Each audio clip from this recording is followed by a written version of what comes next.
In this module, we'll discuss about a real-world protocol, Kerberos, which is also known as Network Authentication Protocol, is used in many enterprise applications.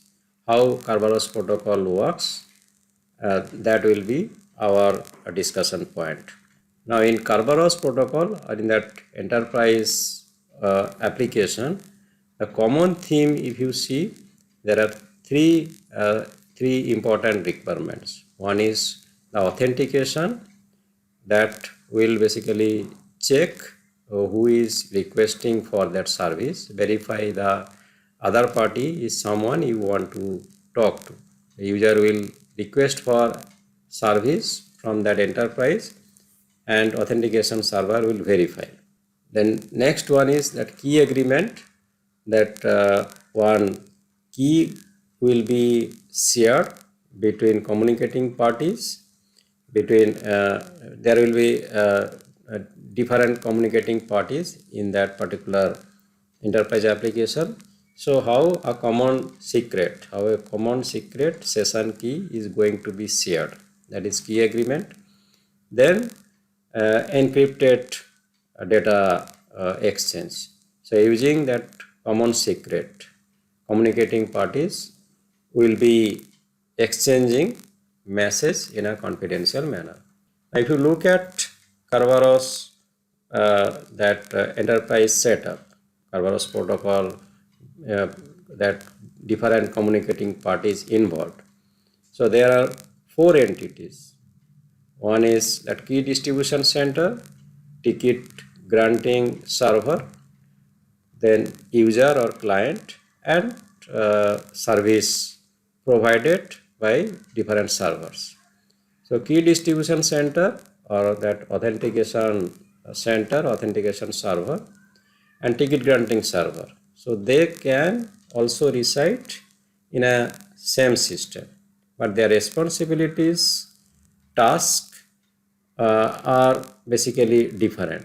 Who is going to act on which, that is already predefined.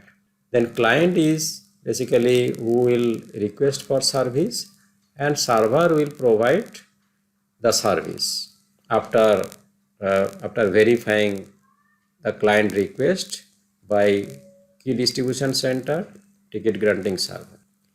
Now we have basically two credentials which are being used in Kerberos protocol. One is ticket, second one is authenticator. So here ticket is a credential issued to a client for its request. So either KDC will issue ticket or ticket granting server will issue ticket. So that ticket is issued to the client for client request. Then second credential is authenticator. So authenticator is basically going to prove the client knows the session key. So by seeing the authenticator, recipient will believe that client knows the session key. So using these two credentials, ticket and authenticator, Kerberos protocol will achieve the intended security objective. Now three phases. First phase is between client and client and key distribution center. Second phase is between client and ticket granting server, and third phase is between client and actual server from where service is going to be obtained. Now first phase, client will basically get a ticket from key distribution center by which client can talk to ticket granting server. Second phase, client will get a ticket from ticket granting server by which client will talk to application server. And third phase, client will submit ticket to the application server and client will seek for service, accessing resource or service from the server. Now let us see how phase 1, that communication between client and KDC. how communication is going to take place between client and KDC. So here client will basically submit a request to KDC that I am user of this enterprise, give me a ticket by which I can talk to my application server. So that request will go in a plain form. So client identity information, some random number, so that will go to the KDC in a plain form. So no encryption is used, and client password will retain in the client local system. After seeing the request, KDC will see whether client is a registered user or not. If client is a registered user, then KDC will basically compute a ticket, and that ticket and another token, another message. So the ticket, the two messages will be generated. One message is intended to client only, another message is intended to ticket granting server, and these two messages will be communicated in an encrypted form. So two envelopes will come from KDC to client. So one envelope client can decrypt, another envelope client cannot decrypt. Client will forward that to ticket granting server. The envelope or encrypted message which client is going to decrypt, that is basically encrypted using client secret, and that client secret is available to key distribution center, for example user password. Now using that client secret, client can decrypt one envelope where you can see that it is encrypted with KC. So client will encrypt that envelope, and after decrypting, what client can get? Client can basically get a session key which is made for client and ticket granting server, and that session key will be between client and ticket granting server. Another envelope which is a ticket, that is encrypted by ticket granting server secret. So client cannot do that, do anything. Client will basically forward that ticket to the ticket granting server in phase 2. Now in phase 2, if you look at phase 2, client is forwarding one envelope which client has got from KDC. Another is the authenticator, that client knows the session key, and that authenticator is basically encrypted. Authenticator is encrypted with the session key between client and ticket granting server. Now that authenticator, it has the information about client, the timestamp and other information, and that is encrypted with the session key. After receiving this message, ticket granting server will basically perform decryption operation. So ticket granting operation will first decrypt the envelope which has come from KDC. After decryption, ticket granting server will get the session key used between client and ticket granting server, and using that session key, ticket granting server can decrypt that authenticator, and it can see whether that authenticator has all the information which is also listed in that in the ticket or that first envelope. If so, the ticket granting server will accept that request. After that, like key distribution center, ticket granting server will generate two envelopes. One is made for client, another envelope is made for the application server. Now which is made for client, that will basically contain a session key, and that session key is going to be used between client and application server. Another envelope which is basically information about the client, and that is encrypted with application server secret, and application server secret is available to ticket granting server.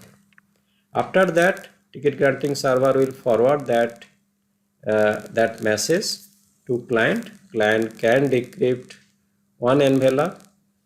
After that, client will get to know about the session key between client and application server, and another envelope client will forward to application server.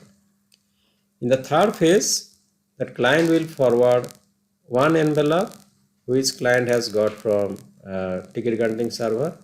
Another envelope is basically authenticator, which will prove that client knows the session key between client and server. Now server will decrypt these two envelopes, then server will know about the session key and server can prove authenticator is correct. Then server will basically provide that request, service request, or server will provide some other keys to the client, and then client will start accessing services, resources from the application server. So this is the picture on Kerberos protocol, which is widely used in many enterprise applications. So here what you can see, how application server, before providing service, before giving access to server resources, how application server deployed in different enterprise application, how application server can get user credential verified by authentication server or key distribution center, and how application server can verify whether user request is fresh or not by seeing ticket issued by the ticket granting server. So when we put a request for any service from target application server, before we start accessing resource or service, all these three phases are being executed by key distribution center, by ticket granting server, and that is also accepted by the application server. After that, application server will provide service to the client. Though in practice we may not see any delay. When we put a request, we start accessing service and resource, but in background, before we start accessing service, all these operations, that encryption, decryption, verification, communication, all these operations are being executed at various points. Then only we can use services offered by different application servers. Okay. In summary, what we can say, that in enterprise application where Kerberos is playing important role in many enterprise applications, so that Kerberos protocol can go by symmetric key encryption or symmetric key operations. Kerberos can also use public key operation, so that it is up to the application service provider. That service provider can use Kerberos using only symmetric key operation, or can also use both symmetric key and public key operation.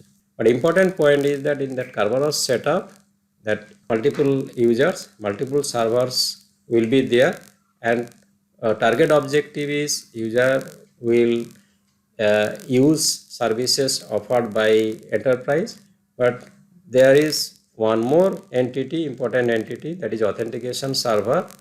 So key distribution center and ticket granting server, they will basically regulate that validity of the credential, authenticity of the user, and permitting user request to application server, so that user will basically avail services offered by application servers after verifying, after checking this authentication as well as validation of user credential.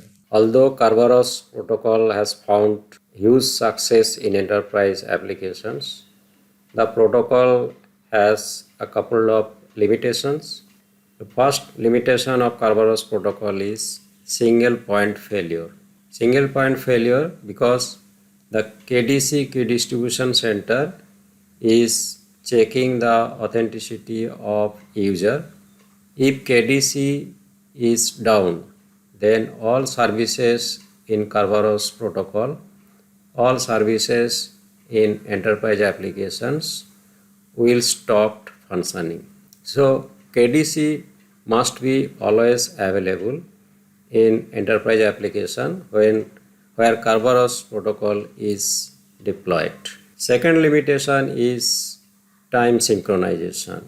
Kerberos protocol is playing role in enterprise application. In other words, it will work in a single domain. So that is known as realm. So in single domain, all servers, other entities who are involved in Kerberos protocol, their clocks must be synchronized because time is mentioned in the ticket and ticket is valid for a duration. It could be 4 hours, it could be 8 hours. Now since time is mentioned in that ticket validity, so time should be synced in receiving end as well as sending end. So time synchronization of all servers in Kerberos protocol must be synced, must be synchronized.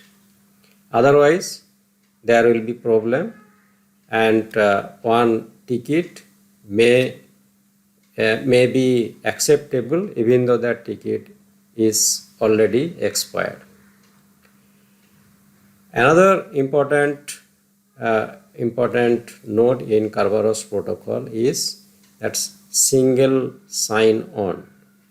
In most of the enterprise applications, user may sign only once. After that, user services can be availed from different servers. So in that context, user may not be required to log in different servers with different credentials.